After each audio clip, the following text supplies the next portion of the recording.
Hello everyone and welcome back to another offseason breakdown. I'm going to preface this by saying there are spoilers ahead for both the FIFAe World Cup qualifications and the Coupe De France / LAN qualifications. So if you don't want spoilers for that, click away now. Okay, here we go. We've got honestly a different style of whiteboard because if I was drawing all the logos this week, I wouldn't be drawing all that many logos. Not too many roster changes happened. Vitality officially announced Stizzy as I predicted because they had that event that they were playing in. And then we've got a couple RLCS housekeeping stuff to take care of down at the bottom. But honestly, most of this week we're going to be talking about some of the off-season events that are happening. So this Coupe de France by Slash has been a lot of fun to watch, actually. There were 3 invited teams and then 3 qualifying teams for this event. You had Gentlemates, Vitality, and Carmine Corps were invited, and then qualifying, you either needed to have 2/3 French players or be representing a French organization.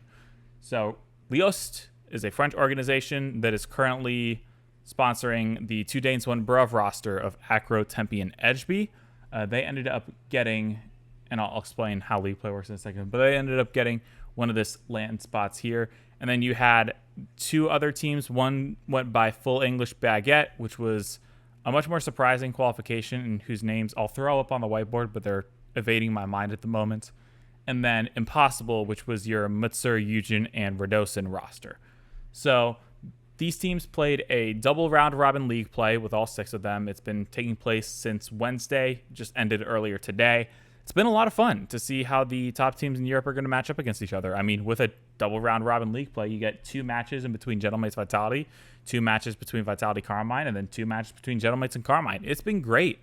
But that being said, we're through the double elimination phase, and we've got our playoff bracket set. The number 1 seed coming out of that was Gentlemates. They went 9-1 in that league play, only dropping 1 series to Vitality. So definitely in impressive form. They did reverse sweep Carmine Corps in a pretty intense series, and then they beat them again earlier today. Both of those went to Game 5. Your second seed is Vitality. They went 8-2. They took 1 loss to Gentlemates. Vitality and Gentlemates split the series 1-1. And then they also ended up beating Carmine Corps. So this is something that Vitality hasn't done since Pharaoh was the coach, actually. And that has beat this new Carmine Corps team. So Carmine Corps, meanwhile, went 7-3. They went 0-2 against Gentlemates and then 1-1 against Vitality. Overall, these top 3 teams are pretty clearly a top 3. They only lost to each other and beat everybody else below them. Beyond that, your 4th team was Lostt. They went 2-0 against Full English Baguette, and they also went 2-0 against that Mutsur Eugen Radosin team of Impossible. So definitely in very solid form. They had, I think, a top 6 finish in that LCQ. Maybe it was top 4. I honestly can't remember, unfortunately. But definitely looked good in the LCQ and looked to be sticking together and in pretty solid shape right now. In terms of the other 2 teams, Full English Baguette went winless. The Impossible roster ended up taking the 2 games over them as well. So Impossible being 2-8, Full English Baguette being 0-10. But that's a summary of what's happened in that tournament. The LAN finals are on November 1st. I say LAN finals.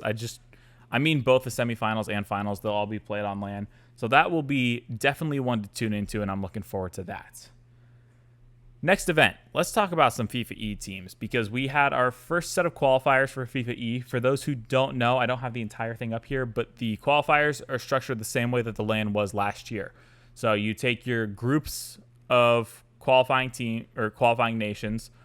Basically, everyone can get into this point if their federations cooperate. But you take all these teams and you play through double round robin best of 2, and it's either a win, a draw, or a loss. And it's like you take both games in the best of 2, you get 3 points. You go 1-1, you take 1 point. You go 0-2, you take 0 points.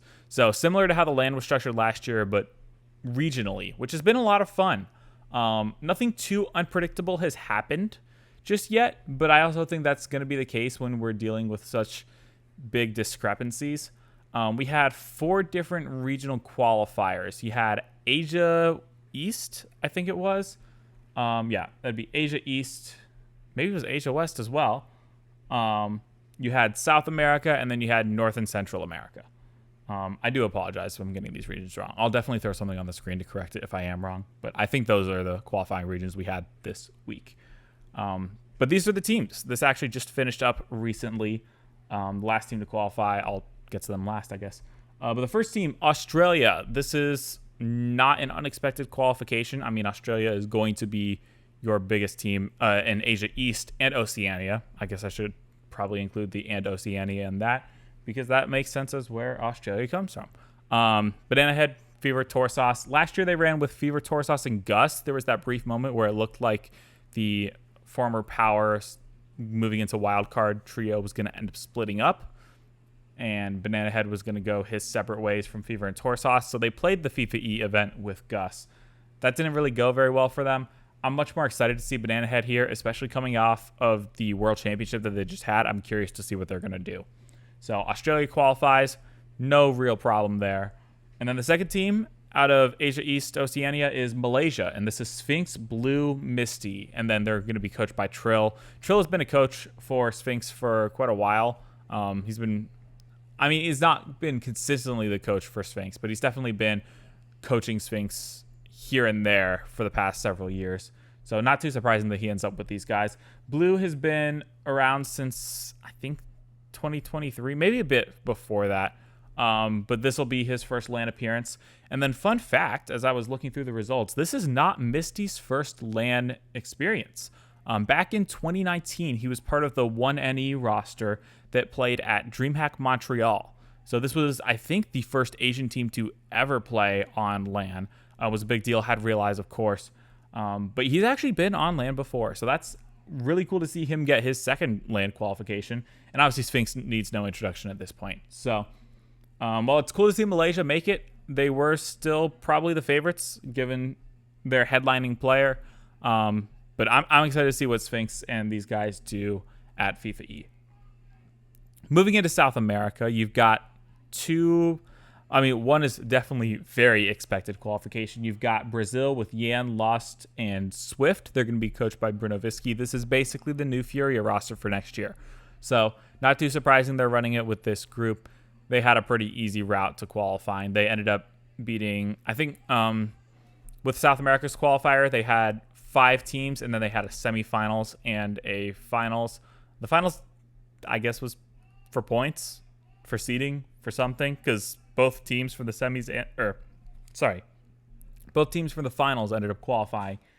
But Brazil specifically, Yan, Lostt, Swiftt, they beat Venezuela in that semifinals to make it. And then Chile had a matchup against Argentina in their semifinals, and they took it home. So Chile's been in pretty good form. They won both of the best of twos against, I guess, Argentina, and then everyone aside from Brazil. So it's been a pretty clear 1-2 in South America. Brazil did end up winning the final 2, but Chile is running it back with the same exact roster: Reysbull, Pan, Davitrox, and Coach Grovel.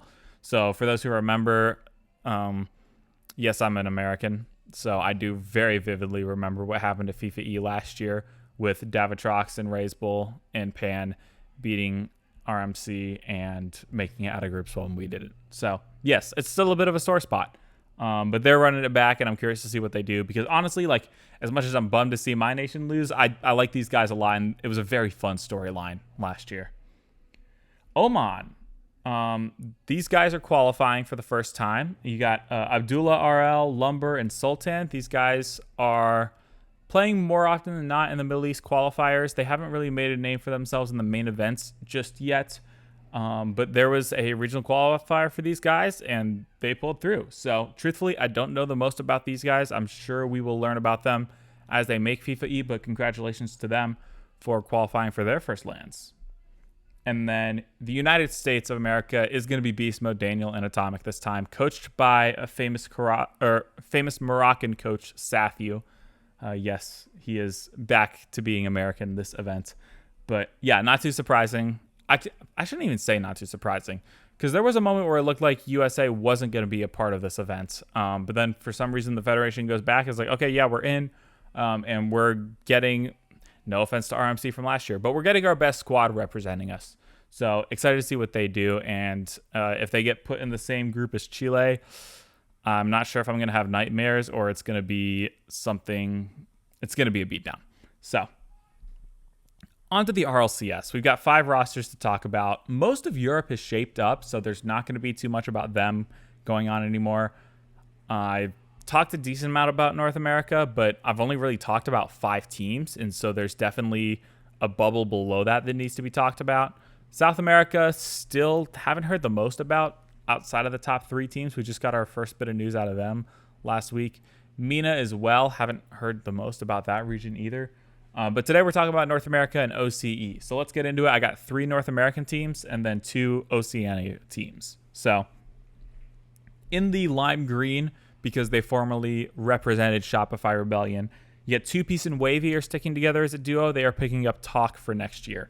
They're also going to be coached by Memory, so another former Shopify Rebel. So this is probably one of the favorites for that 6th spot. Remember, 6 teams from North America go to this kickoff land in Copenhagen.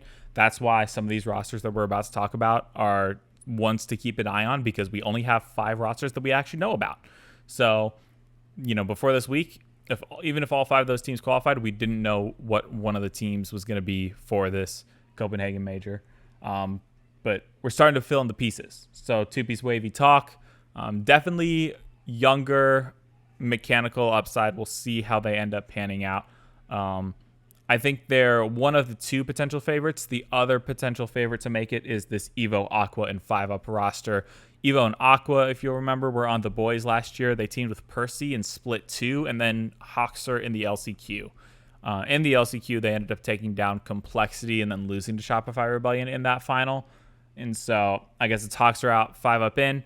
I've obviously got a soft spot for Hoxer. I think he's a great player, and I'm bummed to see him go, and I'm curious to see where he's going to end up during this offseason. But I've also got a soft spot for 5-up. I think he's a really solid player in his own right, and glad to see him start to get this shot. And if this roster pans out, again, could be making a play for that 6th spot at Copenhagen. Last North American roster I'm going to talk about is Royales, Andy, and Zineel. So Royales has been around the South American scene for quite a while. He was teamed with Diaz back on W7M, has been making semifinals here and there. I think he made semis, ended up losing to Corinthians in that LCQ with TBS Esports.